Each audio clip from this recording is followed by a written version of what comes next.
I choose you to be free today. The moment Thaddeus stood before the platform at the harvest festival and spoke his mother's name, Enid, the entire Silverpine pack fell silent. Pack law was absolute. The heir could free one Omega from servitude, but never from their own bloodline. Never from forbidden bonds. And certainly never the woman who'd been condemned 23 years ago for bearing an Alpha's child out of wedlock. The royal decree had been clear then, carved in stone at the base of the throne. Enid would serve until death. No exceptions. No mercy.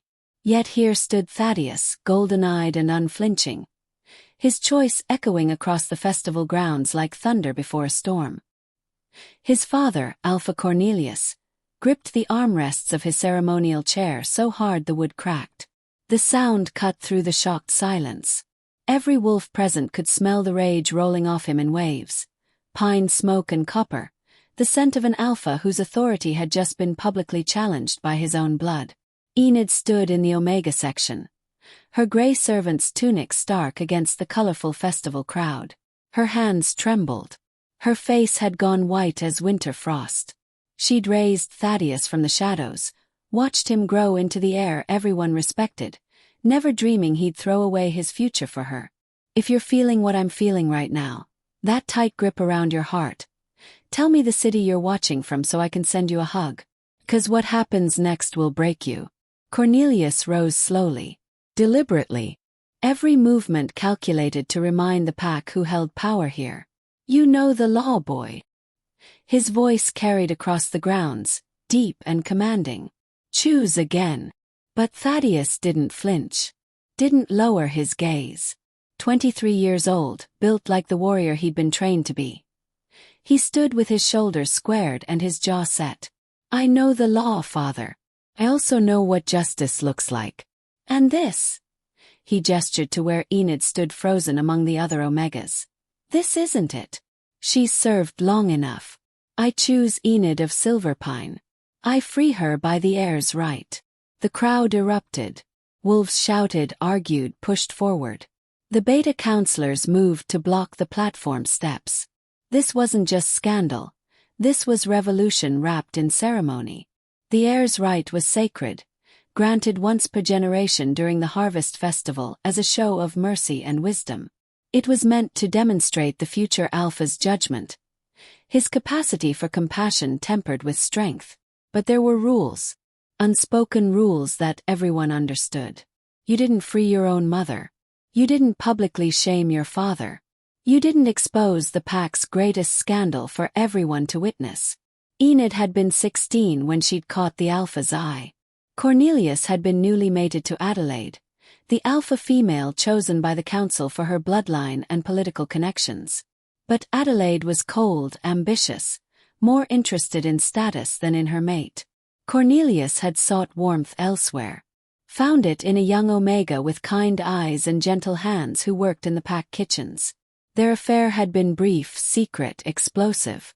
And when Enid's pregnancy became impossible to hide, Adelaide had demanded punishment. The blood oath had been sworn in front of the entire pack. Enid would be stripped of her family name, marked as Omega property, and bound to servitude until her natural death. Her child, if it survived, would be raised as the legitimate heir, but would never know his mother's true identity. She would be a ghost in his life, a servant who happened to have his eyes, his smile, his laugh, close enough to watch him grow, but forbidden from ever claiming him. Cornelius had allowed it. Chosen his position over his heart.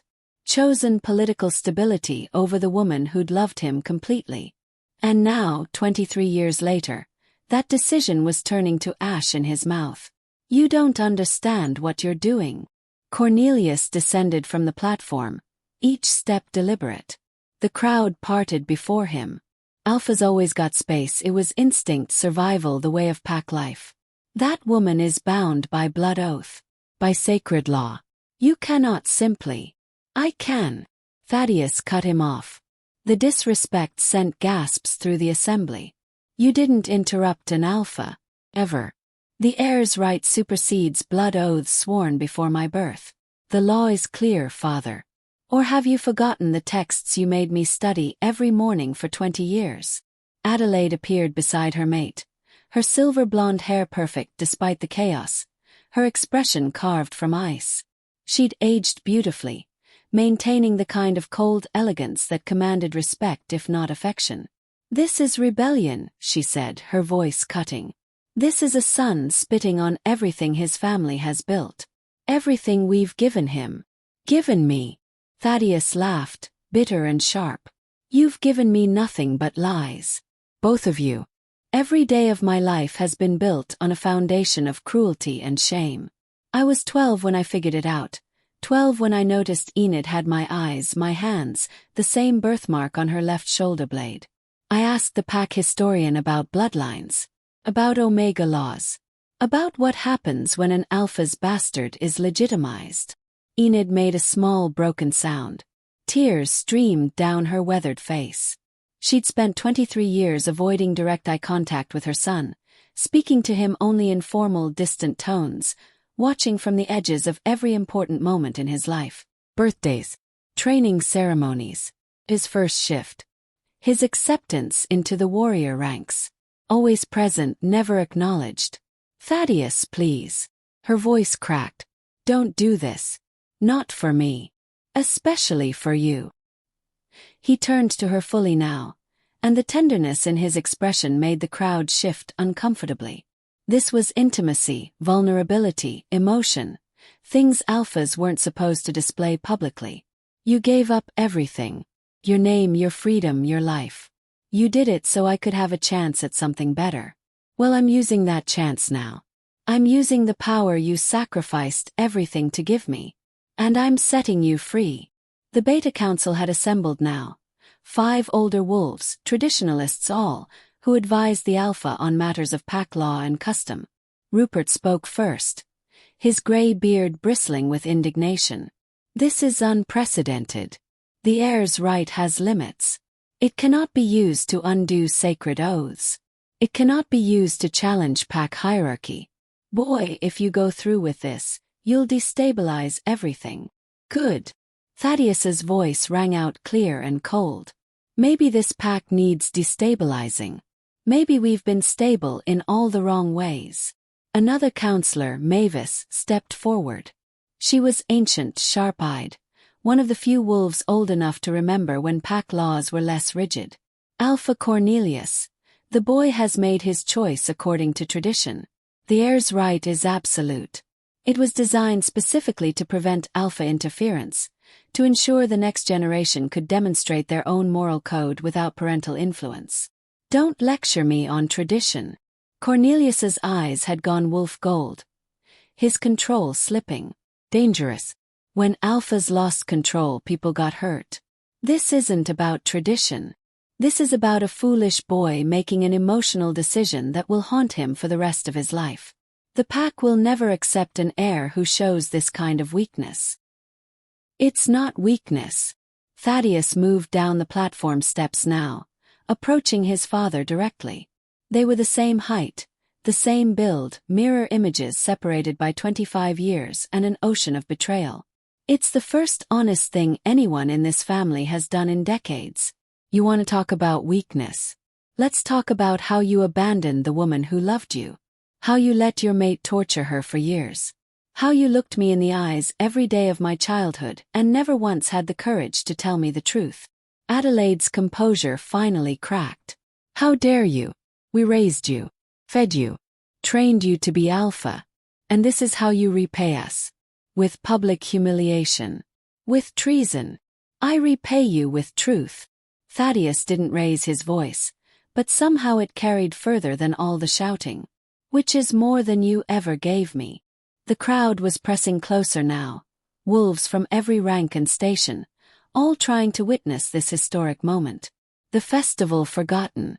The ceremonies abandoned. This was better than any entertainment. This was the foundation of their entire social structure cracking open, revealing all the rot beneath. Enid finally moved, pushed through the other Omegas, stumbled toward the platform, her aged body still bearing the grace she'd had as a girl. "Thaddeus, stop. If you do this, they'll cast you out." The council will have no choice. Pack law is clear. Heirs who bring chaos are removed. You'll lose everything. I'll lose nothing that matters. He reached for her, and when she didn't pull away, he took her hand. The touch was electric, forbidden, powerful. Mother and son, together publicly for the first time in 23 years. Come with me. Right now. We'll leave this pack, these people who value tradition over humanity. We'll find another way. There is no other way. Cornelius had shifted partially now. His features elongating, claws extending. The crowd backed up. When an alpha shifted in anger, blood usually followed. You are pack-bound, boy. Blood sworn to this territory. You cannot simply leave. And even if you could, where would you go? What pack would accept a rogue heir and his criminal mother? Ironbark would. The voice came from the edge of the crowd, strong and clear. The assembly parted to reveal a tall woman with black hair shot through with silver, wearing the deep green colors of the Ironbark pack. Judith, their head negotiator. Here for the festival trade agreements. She strode forward with the confidence of someone who'd walked into hostile territory before and emerged victorious. Ironbark pack would welcome them both, Judith continued. We've heard about Silverpine's blood oath situation for years. It's been a stain on your pack's reputation, the kind of cruelty that makes other territories uncomfortable during alliance negotiations. If your heir chooses to leave, and if Enid chooses to accompany him, Ironbark will grant them sanctuary. The statement landed like a physical blow. Cornelius actually staggered. You would harbor our heir. You would break pack protocol.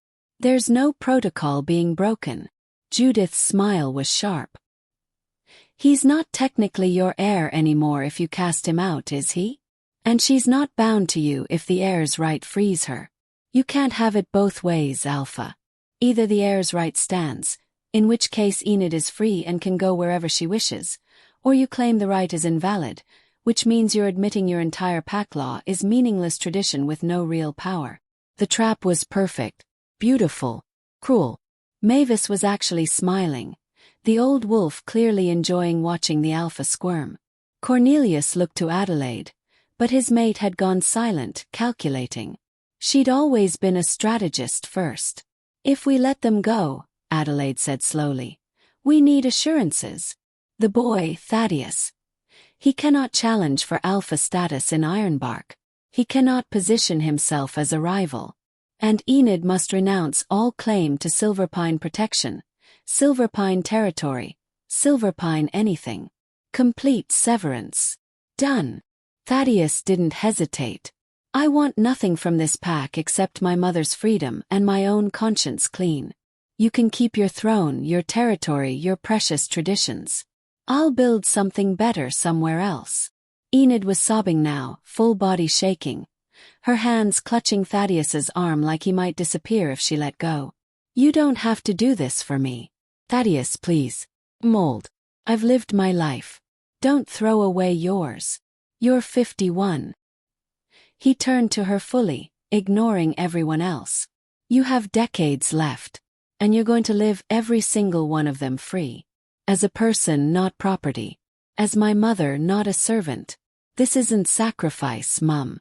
This is the first real choice I've ever made. The word hung in the air, Mum. He'd never called her that aloud before. Had never been allowed to.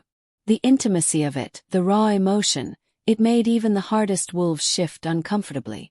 Rupert cleared his throat. The council needs to deliberate. This is too significant to decide in the heat of the moment. We'll convene in the council hall. Alpha heir petitioner, you will all attend.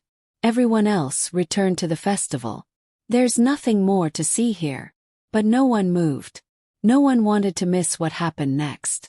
The council hall was a circular stone building at the pack center, windowless and ancient, built by the founding wolves 300 years ago. Inside, torches cast dancing shadows on walls carved with pack history.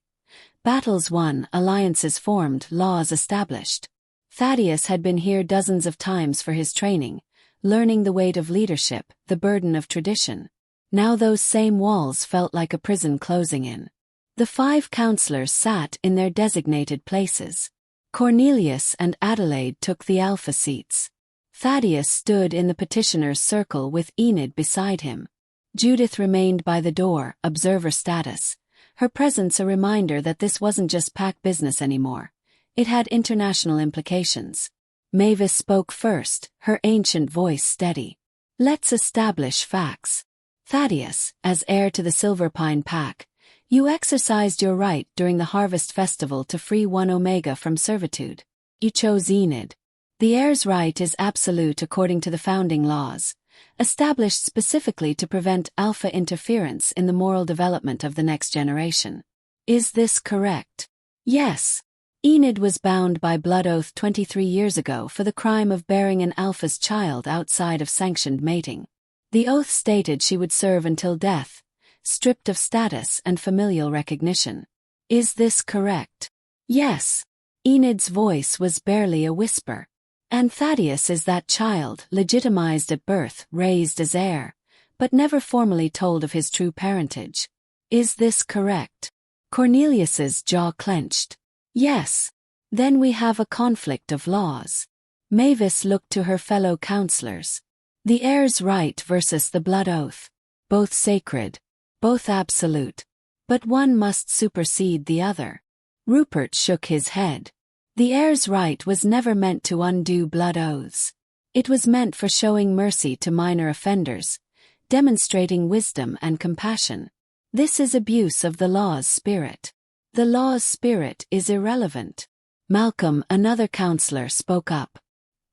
He was younger than the others, only 60 or so, known for his strict interpretation of tradition. Laws either have power or they don't. We don't get to pick and choose based on outcomes we like. The founding texts are clear. The heir's choice cannot be questioned, cannot be overruled, cannot be dismissed by the alpha. If we start making exceptions, the entire legal structure collapses. The debate raged for hours.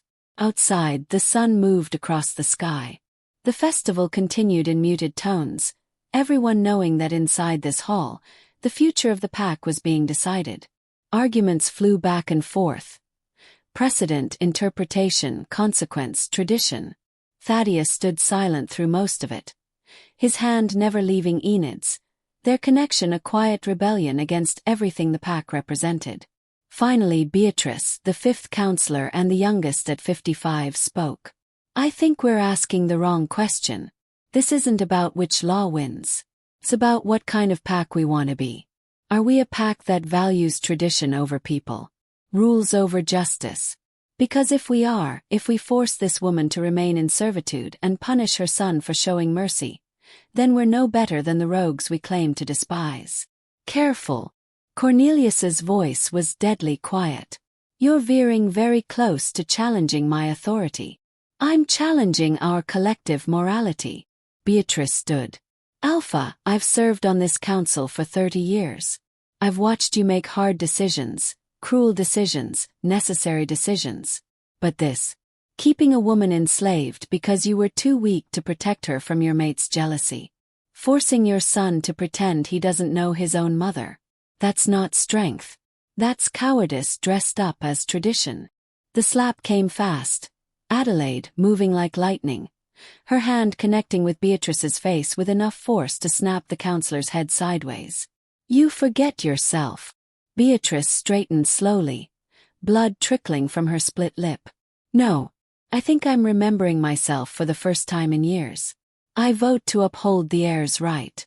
Enid is freed. The blood oath is dissolved. I vote the same. Mavis raised her hand. Against. Rupert. Against. Malcolm. 3-2. The deciding vote fell to Cornelius as alpha. The silence stretched. Everyone in the hall knew this wasn't just a vote. It was Cornelius choosing between pride and love, between control and compassion, between the man he'd been and the man he could become.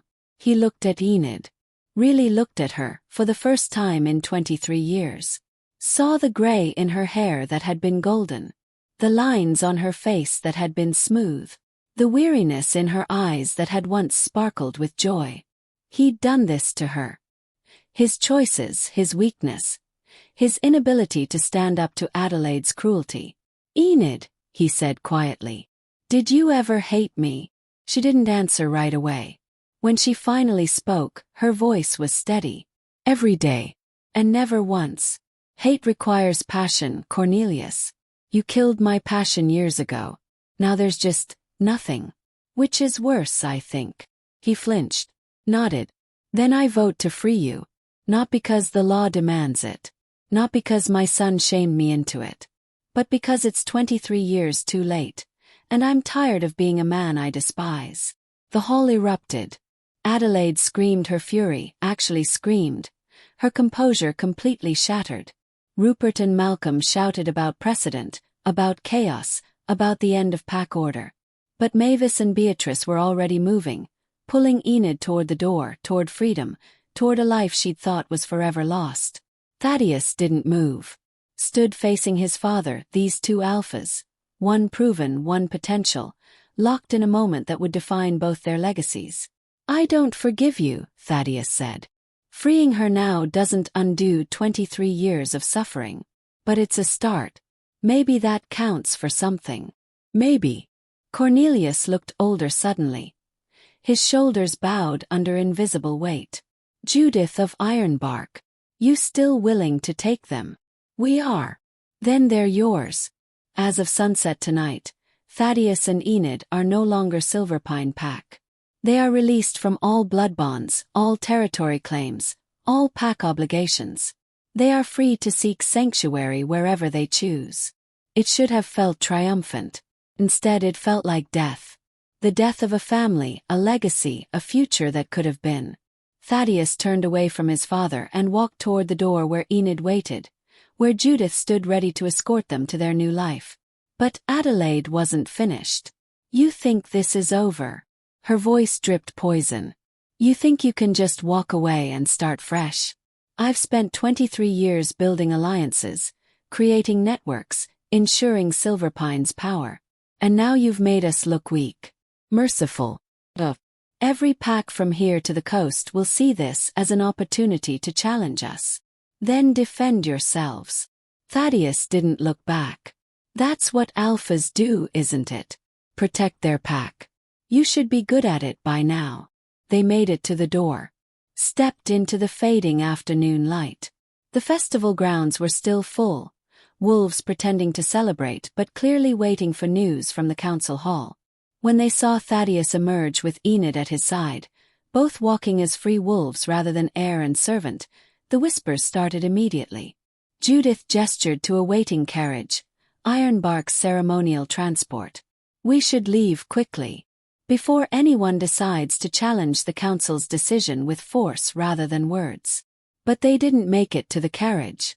A young wolf stepped into their path, barely 20, built lean and hungry, eyes burning with ambition. His name was Fletcher, one of the pack's rising warriors, known for his ruthless efficiency in training matches. "I challenge the former heir's departure." The crowd went silent. Challenge law was sacred. Any wolf could challenge another's right to leave the pack if they believed it threatened pack security. It forced a physical confrontation, a test of strength, a way to resolve disputes when words failed. Thaddeus sighed. "Fletcher, don't do this. I don't want to hurt you. I'm not afraid of you." Fletcher was already shifting, his bones cracking and reforming, fur rippling across skin. "You've gone soft, choosing your Omega mother over pack strength. Or weak. And I'll prove it." The shift was always violent, always painful, but experienced wolves made it look easy. Fletcher completed his transformation in seconds, a massive gray wolf with silver-tipped fur, all muscle and fang and coiled rage. He circled Thaddeus, growling low, waiting for the answering shift. But Thaddeus didn't shift. Stood human, calm. His eyes meeting Fletcher's wolf gaze without fear. "I'm not fighting you. The council has spoken. I'm free to leave." "Then you're a coward." Fletcher lunged. What happened next took less than 3 seconds, but everyone present would remember it forever. Thaddeus moved like water, like wind, like something beyond normal wolf reflexes. He sidestepped Fletcher's charge, grabbed the wolf mid-leap, and used the animal's own momentum to slam him into the ground hard enough to crack stone. Fletcher yelped, tried to rise, but Thaddeus had his hand on the wolf's throat. Not choking, just holding, just demonstrating absolute dominance without shifting, without using claws or fangs or any of the advantages wolf form provided. "I said I don't want to hurt you." Thaddeus's voice was impossibly gentle for someone holding a wolf by the throat. "But I will if you make me. I'm not weak, Fletcher. I'm just done with unnecessary violence. There's a difference." He released the wolf and stepped back. Fletcher scrambled up, shame and confusion warring in his eyes. No one had ever dominated him in human form before. It shouldn't have been possible. But Thaddeus had made it look easy, effortless, like he was operating on a completely different level. "Anyone else?" Thaddeus turned to address the entire crowd. "Anyone else want to question my strength, my resolve, my right to choose my own path?" Silence. Complete, absolute silence. Judith cleared her throat. "Impressive. Ironbark is going to enjoy having you around. Now, can we please leave before someone else decides to be stupid?" They made it to the carriage. Enid climbed in first, her hands still shaking, still unable to fully process that this was real, that she was actually free. Thaddeus followed, then Judith. The driver snapped the reins. The horses moved forward. And Silverpine Pack faded behind them, growing smaller with each turn of the wheels, each mile of distance, each moment that carried them toward a future neither had dared to imagine. Inside the carriage, Enid finally broke. Deep, wrenching sobs that seemed to come from somewhere primal, some place that had been locked away for decades. Thaddeus held her, this woman who'd given up everything for him, who'd suffered in silence while he'd lived in luxury, who'd never once blamed him for the punishment she'd endured. "I'm sorry," she kept saying. "I'm so sorry. You gave up everything. Your birthright, your home, your future. All for me. I'm not worth it. I'm not worth any of it. You're worth everything." He kissed her forehead, gentle and reverent. "And I didn't give up my future. Claimed it. For the first time in my life I chose something for myself, something that mattered. Not duty, not tradition, not expectations. Just love. Just family. Just truth." Judith watched them with something like wonder. "You know, in Ironbark, we don't separate pups from their mothers. Ever. The idea seems barbaric to us. When we heard about Silverpine's situation, about the Omega bound to servitude while her alpha son was raised by his father's chosen mate, it made us sick. We've been waiting for years for someone to challenge it. We just never expected it would be the heir himself." "What happens now?" Thaddeus asked. "At Ironbark, I mean. What will our lives look like?" "Whatever you want them to look like." Judith smiled. "We're not like Silverpine. Status is earned through action, not bloodline. Your mother can choose any profession she wants.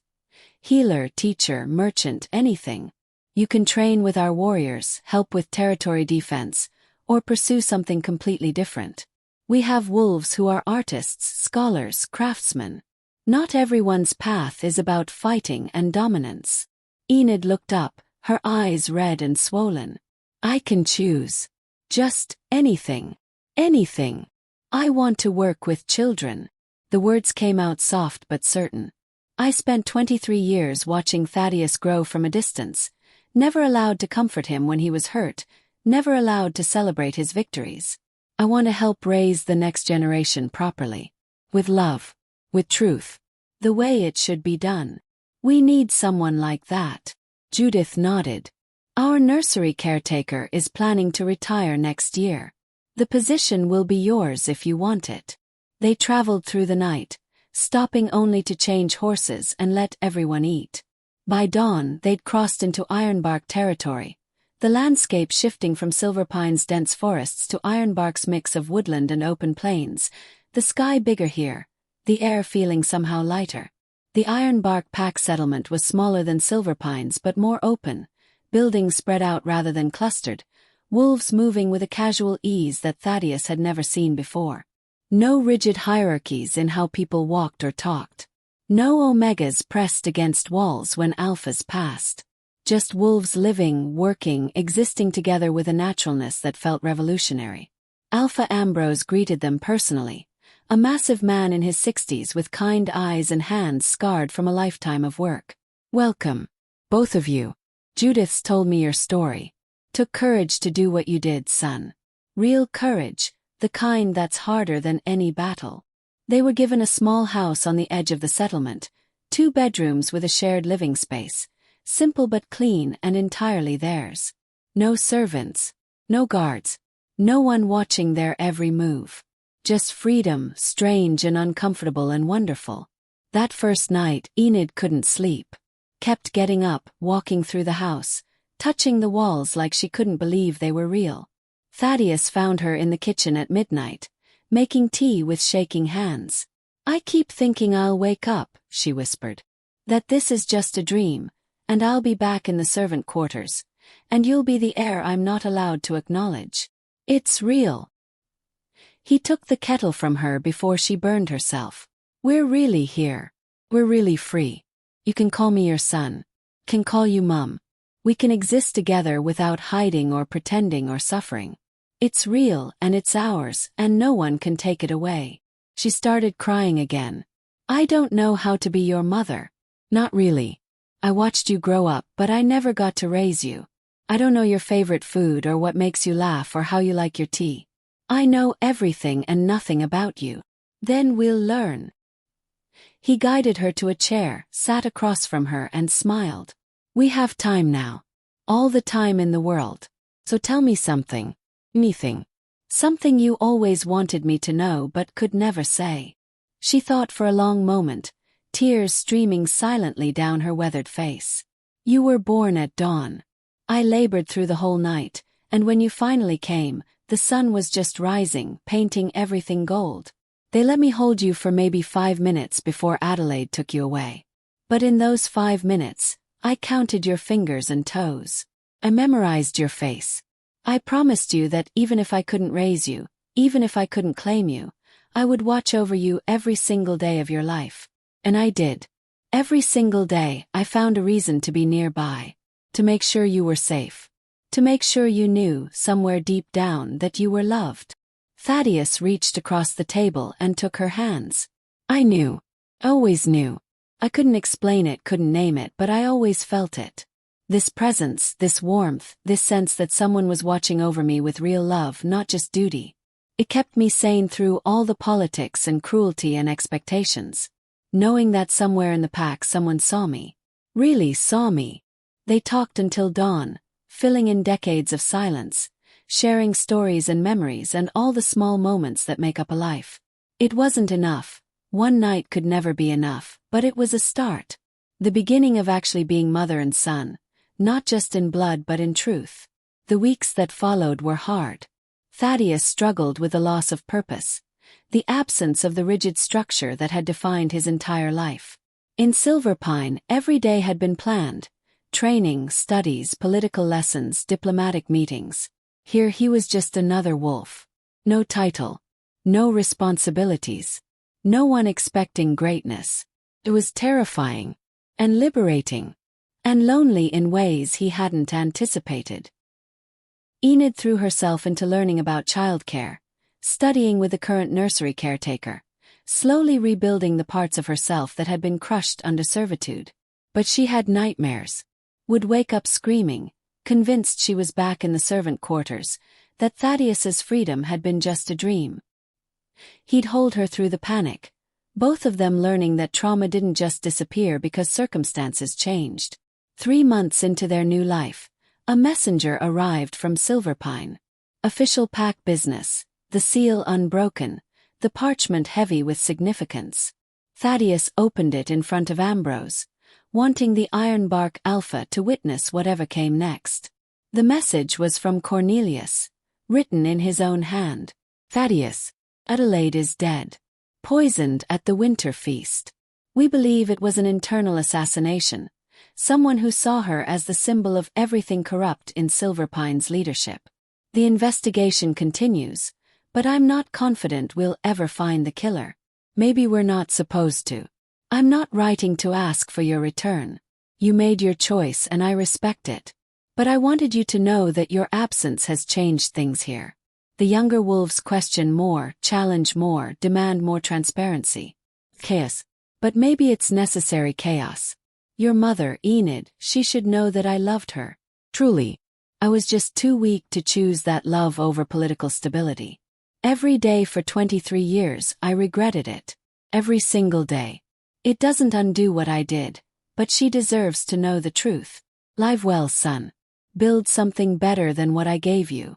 Cornelius. Thaddeus read it twice. His emotions a complicated tangle of grief and relief and anger. Adelaide had been cruel, but she'd also been family. Her death should matter more than it did. He showed the letter to Enid that evening. She read it in silence, her face unreadable, and then did something Thaddeus never expected. She laughed. Not bitter or cruel. Just genuinely amused.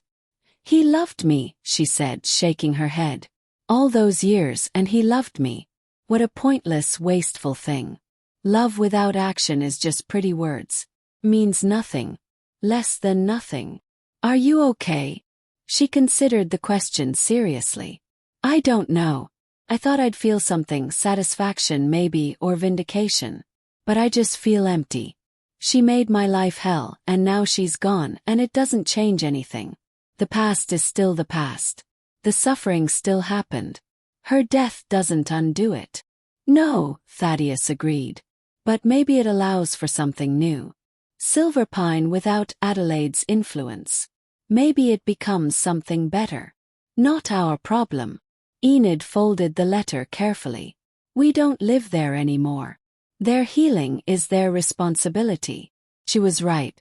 But Thaddeus couldn't help thinking about the pack he'd left behind, wondering if his choice had genuinely sparked change or just caused chaos. Wondering if the younger wolves who questioned authority would build something better or if tradition would crush them back into compliance. 6 months after arriving in Ironbark, Thaddeus met someone. Her name was Moira, and she was Ironbark's head strategist. Sharp, fearless, with absolutely no interest in his former status as Silverpine's heir. She treated him like anyone else, challenged his ideas, beat him in chess regularly, and made him laugh in ways he couldn't remember laughing before. Enid noticed immediately. Teased him gently about the way he smiled when Moira entered a room, the way he found excuses to work on projects with her, the way he came home looking lighter, happier, more himself. She's good for you, Enid said one evening, watching Thaddeus fidget nervously before a dinner date. She sees you, not your bloodline or your past. Just you. Is it wrong? He turned to face her. To be happy. After everything. Oh, my darling boy. Enid stood, cupped his face in her weathered hands. Being happy isn't wrong. It's the whole point. You gave up everything so we could both have a chance at real life. Don't waste that chance by feeling guilty for actually living it. The dinner went well. The relationship that followed went even better. Moira had no patience for self-pity or dwelling on the past, pushed Thaddeus to think about who he wanted to be rather than who he'd been trained to be. Under her influence, he started teaching defensive tactics to Ironbark's younger wolves, using his training not to dominate but to empower. Found purpose in helping others find their strength. A year after leaving Silverpine, Enid opened the nursery. 30 pups attended, and she knew every name, every personality, every small fear and hope. The parents trusted her completely, recognized in her a woman who'd suffered for her child and would die protecting theirs. She flourished in ways no one had expected, finding a joy in life that she'd thought was permanently lost. They'd built something new, something real. Not perfect. There were hard days, moments of doubt, times when the weight of what they'd left behind pressed heavy on both their shoulders. But it was theirs. Honest, true, free. 2 years after the festival, another message arrived from Silverpine. This time from Cornelius himself, but the tone was different. Urgent. Desperate. Thaddeus. I'm dying. Cancer, the healers say. Maybe 3 months left. I'm not writing to ask for forgiveness or reconciliation. But I'm writing to warn you. The pack is fracturing. Without Adelaide's iron control and without a legitimate heir, the younger alphas are positioning for a power grab. Fletcher, the wolf you dominated at the festival. He's gathered a faction. They're calling for a return to true pack strength. Translation: more violence, more rigid hierarchy, more of everything that made Silverpine toxic. Can't stop them. I'm too weak, too compromised by my own past failures. But you could. If you came back, claimed your birthright, the traditionalists couldn't oppose you without starting a civil war. You could guide Silverpine toward something better. I know it's not fair. I know you built a life in Ironbark. But sometimes we're called to clean up messes we didn't make. Your mess is technically mine, but I'm not going to be around to fix it. Think about it. Not for me. For all the wolves, Omega and Beta and Alpha alike, who'll suffer under Fletcher's leadership. Cornelius. Thaddeus showed the letter to Enid and Moira together. Wanted their input, their perspective, their wisdom about a choice that felt impossibly heavy. Enid spoke first. Don't go. You owe Silverpine nothing. They took everything from both of us. Let them face the consequences of their own choices. Moira disagreed. You're thinking like someone who's been hurt. Which is fair, you have been hurt. But he's thinking like a leader. Sometimes leadership means taking responsibility for problems you didn't create. Not because it's fair, but because you're the only one who can fix them. What do you think I should do? Thaddeus asked Moira.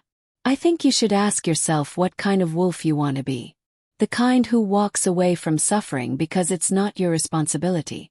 Or the kind who steps in because you have the power to make a difference. Neither answer is wrong. They're just different. And they'll lead you down very different paths. Thaddeus spent 3 days in agonized consideration. Ironbark had given him everything. Freedom, purpose, love, family. Leaving felt like betrayal. But Silverpine, for all its flaws, was still full of wolves who deserved better than Fletcher's vision of brutal hierarchy. On the 4th day he made his decision. I'm going back. He said it at dinner. The 3 of them gathered around the table in the small house that had become home. Not permanently. Not as heir. But as negotiator. I'll help them establish a proper succession, train whoever takes over, make sure Fletcher doesn't turn Silverpine into a nightmare. 6 months, maybe a year. Then I'll come home. Enid looked stricken. You'll come home. Promise me. Don't get sucked back into that world. I promise. Moira reached across the table, squeezed his hand. I'll wait for you. We'll both wait for you. But Thaddeus, don't get yourself killed trying to save people who might not want to be saved. Some problems can't be fixed. I have to try. He left the next morning, Ironbark's blessing but not their escort. This wasn't their fight. Ambrose provided horses and supplies, wished him luck, warned him that mercy had limits and that sometimes the most compassionate thing you could do was let people face the consequences of their choices. The journey back to Silverpine took 5 days. The landscape grew more familiar with each mile, and with that familiarity came a flood of memories. Training in these woods, hunting in these streams, learning to track and fight and lead in every shadow and clearing. This place had shaped him, for better and worse. Denying that felt dishonest. He arrived during another festival. Smaller than the Harvest Festival but still significant. The pack had gathered in the central square, and the mood was tense, uncertain. Cornelius sat in his alpha chair, clearly dying, his once powerful body wasted by illness. Fletcher stood beside him, already acting like alpha, already commanding with a kind of brutal authority that made the weaker wolves flinch. Thaddeus walked into the square alone, unannounced, and the crowd parted in shock. They'd heard he'd left. Rumors said he'd gone rogue or joined Ironbark, or died in some distant territory. Seeing him now, healthy and strong and carrying himself with quiet confidence, it disrupted every narrative they'd constructed. Fletcher's eyes widened, then narrowed. You're not welcome here, traitor. I'm not here for welcome. Thaddeus approached the alpha chair, knelt before his dying father. I'm here to help. If you'll let me. Cornelius looked at him with eyes that had seen too much and regretted most of it. You came back. Not for you. For them. Thaddeus gestured to the crowd. They deserve better than another generation of trauma and control. I can't fix everything, but maybe I can help you set up something sustainable. Something that doesn't require blood oaths and broken families. Fletcher moved to intercept. The Alpha hasn't invited you to speak. You lost all rights when you abandoned your pack. Thaddeus stood slowly, turned to face Fletcher directly. I didn't abandon my pack. I chose truth over tradition. If you can't tell the difference, you're not fit to lead. The challenge was implicit. Fletcher heard it. The crowd heard it. Everyone understood what came next. Fine. Fletcher was already shifting. Let's settle this the old way. Dominance fight. Winner takes authority over Silverpine's future. Cornelius tried to speak to stop it, but he was too weak. The council tried to intervene, but Fletcher's supporters blocked them. The machinery of pack violence, once started, was almost impossible to stop. Thaddeus didn't want this fight. Didn't want more violence, more dominance displays, more of the same patterns that had poisoned his childhood. But sometimes, change required meeting people where they were. And Silverpine understood strength. Not mercy, not wisdom, not compassion. Just raw, undeniable power. He shifted. The transformation was faster than it had been 2 years ago, smoother, more controlled. His wolf form was massive, alpha-sized despite never having formally claimed alpha status, all black fur and golden eyes and a presence that made even Fletcher's supporters step back involuntarily. They circled each other. Fletcher lunged first, testing, probing for weakness. Thaddeus dodged effortlessly. Didn't even counter. Just moved, fluid and calm, letting Fletcher exhaust himself with aggression. Fight me! Fletcher snarled. I am fighting you. You're just not skilled enough to notice. That did it. Fletcher abandoned strategy entirely, attacked with pure rage, all teeth and claws and fury. And Thaddeus finally engaged, but not with matching aggression. He fought like water around stone, redirecting, absorbing, using Fletcher's own strength against him. Every lunge became an overextension. Every attack became an opportunity. Every moment of Fletcher's rage became a demonstration of Thaddeus's absolute control. In less than 3 minutes, Fletcher was on his back with Thaddeus's jaws around his throat. Not biting, just holding, just demonstrating that he could end this any time he wanted but chose mercy instead. The crowd was silent. This wasn't how dominance fights usually went. Long, brutal, both participants bloody and wounded. This had been almost elegant. A masterclass in control. Thaddeus released Fletcher, stepped back, shifted to human form. I didn't come here to take power. I came to help you build something better. But if the only language you understand is dominance, fine. I'm dominant. Now can we please have an actual conversation about Silverpine's future? Fletcher lay in the dirt, humiliated, furious, but smart enough to recognize when he was outmatched. He shifted back to human, stood with shaking legs, and nodded once. Acceptance. Surrender. Cornelius was smiling despite the pain. That's my son. The words hung in the air, my son. The first time he'd ever claimed Thaddeus publicly with pride rather than obligation. Should have felt good. Instead it felt sad. Too late. Always too late. They spent the next 6 months restructuring Silverpine's leadership. Thaddeus refused to take the alpha position, insisted it went to someone else. Beatrice, the council member who'd stood up for Enid, who'd challenged tradition when it mattered. She was old but wise, and commanded respect without demanding fear. He trained a new generation of leaders, taught them to question rather than just obey, showed them that strength could include mercy. It was exhausting, frustrating work. Some wolves couldn't unlearn generations of toxic hierarchy. But enough could. Enough were willing to try something different. Cornelius died 3 months into the process. Peacefully in his sleep, with Thaddeus sitting vigil beside him. In his final days, he'd talked about Enid, about regrets, about wishes he'd been too coward to pursue. Thaddeus listened, didn't forgive, didn't condemn. Just witnessed. Sometimes that was enough. On the 6-month mark, Thaddeus prepared to leave. Silverpine wasn't perfect, would never be perfect, but it was stable. Beatrice was leading with wisdom rather than fear. The younger wolves were questioning rather than just accepting. Fletcher had actually started training with compassion rather than brutality.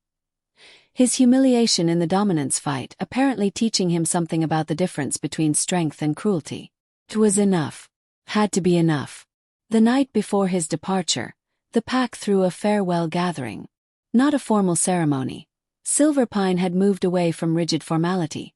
Just wolves gathering to share food and stories and gratitude for the wolf who'd challenged everything they knew and somehow made them better for it. He left at dawn, alone again, riding back toward Ironbark and home and the life he'd built with his mother and the woman he loved. The journey felt shorter this time, lighter, like he was moving toward something rather than fleeing something. Enid and Moira were waiting when he arrived, both of them practically vibrating with anxiety despite his regular messages assuring them he was fine. They tackled him the moment he dismounted, all three of them laughing and crying and holding each other like they'd been separated for years rather than months. "I kept my promise," Thaddeus said. "I came home. I never doubted you." Enid kissed his forehead, the way she used to when he was small and she'd been forbidden to show affection. "Well, maybe I doubted a little. But you're here. You're safe. That's all that matters." They walked back to the small house together, Thaddeus between the two women who'd become his entire world. Inside, the nursery pups Enid cared for had made a banner, crooked letters spelling "Welcome Home" with dozens of tiny handprints in paint. It was messy and imperfect and the most beautiful thing Thaddeus had ever seen. This was family. Not blood, though that mattered too, but choice.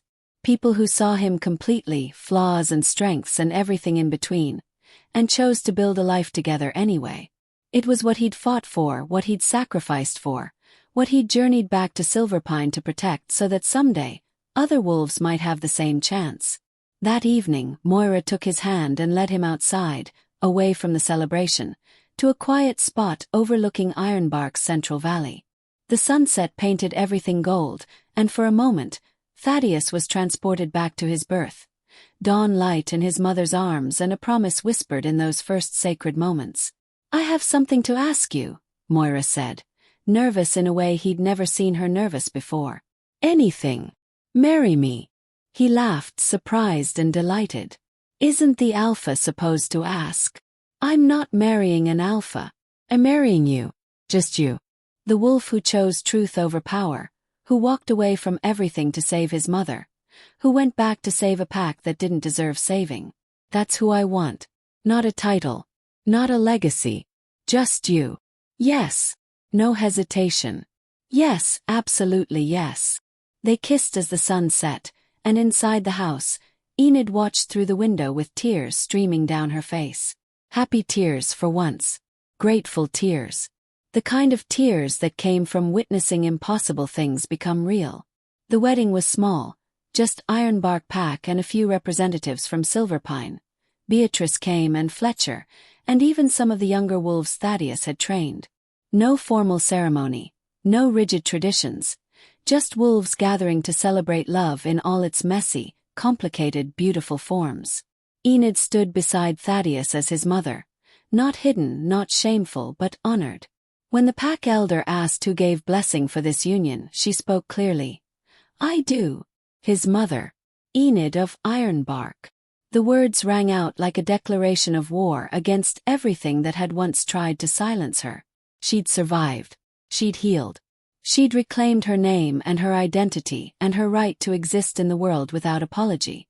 And as Thaddeus and Moira exchanged vows, promising to build a life based on choice and truth and compassion, Enid thought about the young Omega she'd been decades ago, terrified and alone, giving up everything for a child she'd barely known.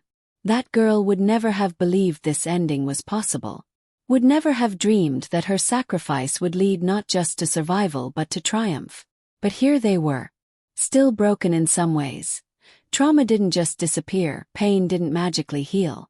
But also whole. Also free. also building something that honored both their suffering and their strength. The celebration lasted into the night, wolves dancing and singing and sharing stories. And as the moon rose full and bright over Ironbark territory, Thaddeus looked around at everyone he loved. His mother, his wife, his packmates, even the representatives from Silverpine who journeyed here to witness this impossible thing, and felt something he'd been chasing his entire life. Not the absence of conflict, but the presence of purpose. The knowledge that he'd made the right choice, that he'd honored the woman who'd given him life by giving her back the life she'd sacrificed. Years later, when their own pups were born, 3 of them, all healthy, all raised with the kind of love and truth that had once seemed impossible, Enid would hold them and whisper the same promise she'd made to Thaddeus at dawn all those years ago. "I'll watch over you. Always. You are so loved." And she'd mean it. Not as servitude, not as obligation, but as the sacred privilege it had always been meant to be. Family. True family. The kind built on choice and sacrifice and unwavering commitment to each other's wholeness. That was the legacy Thaddeus and Enid built together. Not power or territory or dominance. Just love. Fierce, revolutionary, transformative love. It was enough. More than enough. It was everything. But late at night, when everyone else slept, Enid would sometimes stand at the window and look toward Silverpine territory, toward the pack that had once been her prison. And she'd wonder about the other Omegas still serving, still suffering, still waiting for someone brave enough to challenge the traditions that bound them. Maybe someday. Maybe Thaddeus's choice had planted seeds that would take years to bloom. Maybe the younger wolves he'd trained would grow into leaders who valued compassion over cruelty, who saw strength in mercy rather than dominance. Or maybe not. Maybe change was slower than one lifetime, one choice, one revolutionary act of love. But she'd done her part. She'd survived. She'd raised a son who chose truth over tradition. She'd lived to see him happy, to hold his children, to build a life that honored both suffering and joy. That would have to be enough. And most nights it was. But sometimes, just sometimes, she'd close her eyes and remember the young Omega she'd been, standing in front of the pack with her pregnancy showing, accepting her punishment with dignity because she'd had no other choice. And she'd whisper into the darkness, "We made it. Against everything we made it. Your sacrifice mattered." The darkness didn't answer. But somewhere in Ironbark territory, her son slept peacefully beside his wife, their pups safe in the next room, the future uncertain but bright with possibility. And that was answer enough.